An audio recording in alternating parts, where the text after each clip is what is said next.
speech of these islanders, who are known as Tangerines, is a first cousin to the West Country English of Jamestown and Roanoke.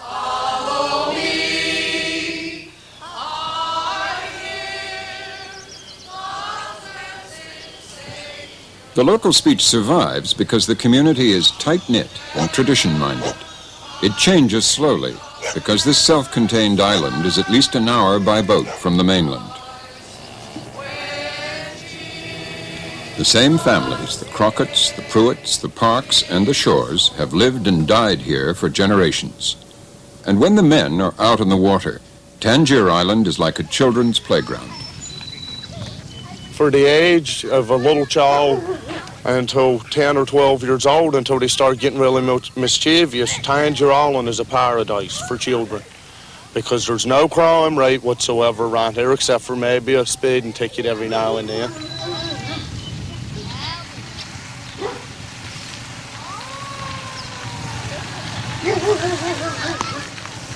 It's a nice place and there ain't a lot of traffic and all.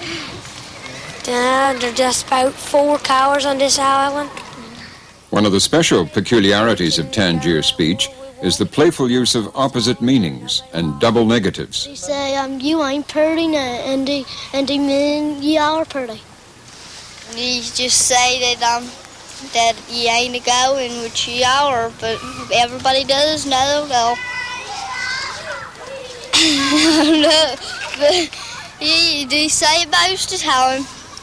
And then, like they say, if they're this dressing it's real pretty, they say they ain't ugly none, and they mean it's pretty.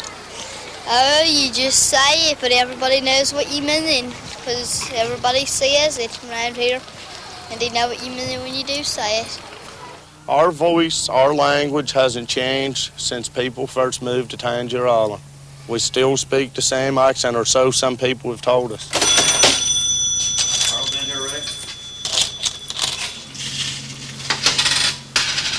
The waterman's day starts at 2:30 in the morning when they gather in Ray's Cafe.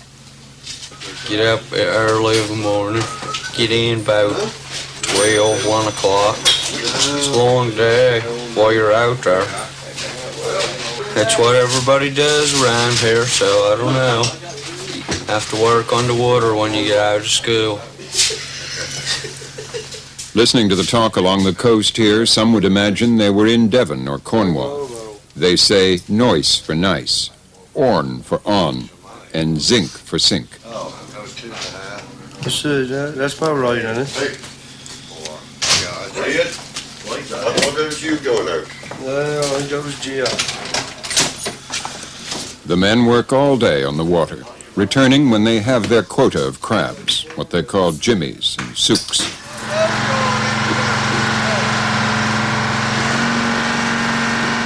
If one boat breaks down, has any kind of engine trouble or anything, and he's not in this harbor of a night, there'll be 8 or 10 people get together and they'll say, well, he hasn't never come in yet, we better go out and look for him. And they'll go out and they'll look until they find him. They'll stay out all night long if they have to, just to find that one lost boat to help that fellow out. There are still a few isolated language communities, like Tangier, dotted up and down the east coast of the United States. Down near Roanoke in North Carolina, there's a fishing community known locally as the Hoy-Toiders, because that's how they say high tide. Today, from Delaware and Maryland in the north to the Carolinas in the south, this tidewater English provides a vital clue to the original sound of American English.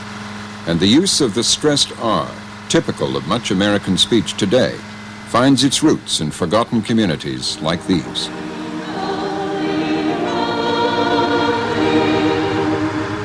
The people knows each other, they help each other all they can, and that's what makes us all a community. There's an awful lot of brotherly love around this place. There was always a devil-may-care side to the first adventures in the uncharted Americas. That was very much in keeping with the spirit of the Elizabethan age and its language, symbolized by William Shakespeare and his zestful use of English. A few years later, there was a different expedition to the New World. Far to the north of Jamestown, around the Massachusetts Bay, came a different breed of settler.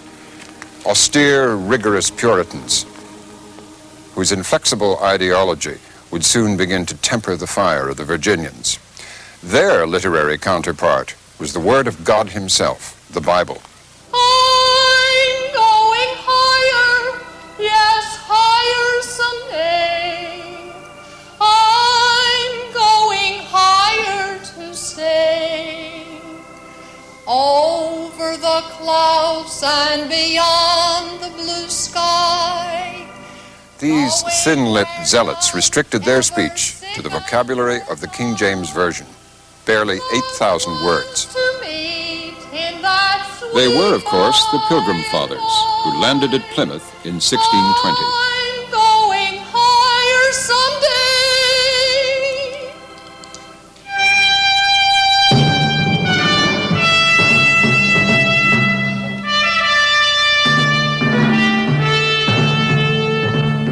Plymouth Plantation in Massachusetts, New England, is a living history community.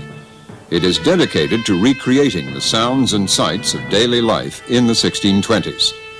The inhabitants make a special study of the main varieties of English brought here by the Pilgrim Fathers. Bring his place, plenty of match. We out to take foul. Pops!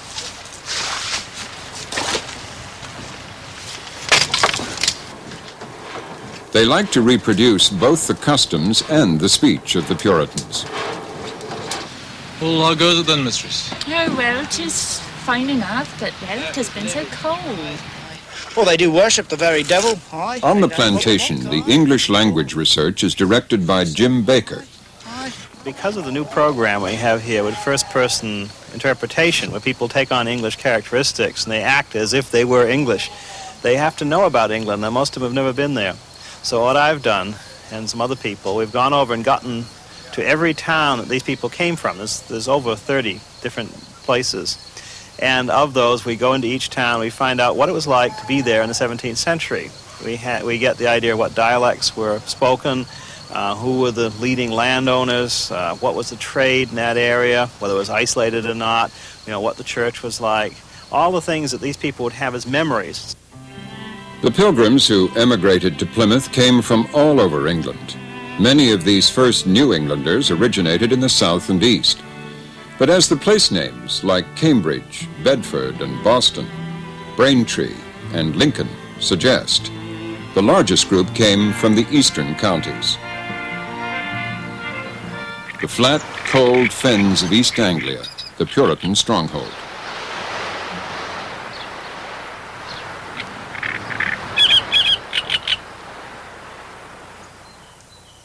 Jim Baker and his colleague Len Travers have come to this fenland village to research the speech of East Anglia. It's among the older working people here that they will find the richest examples of the local talk. And a good place to start their investigations is the local pub.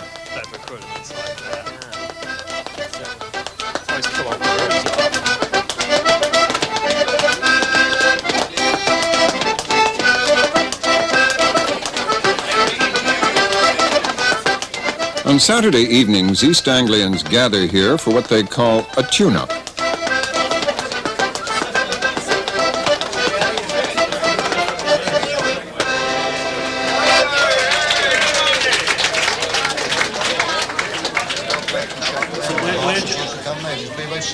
The American visitors are having a pint with Clifford Arbon, the local wheelwright. Clifford's strong East Anglian accent is a fine example of what they've come to hear. Burned more than once, I'll bet. Huh? Got burned more than once, I'll bet. Old Scotches fall down, old handle of ham, go between they and now.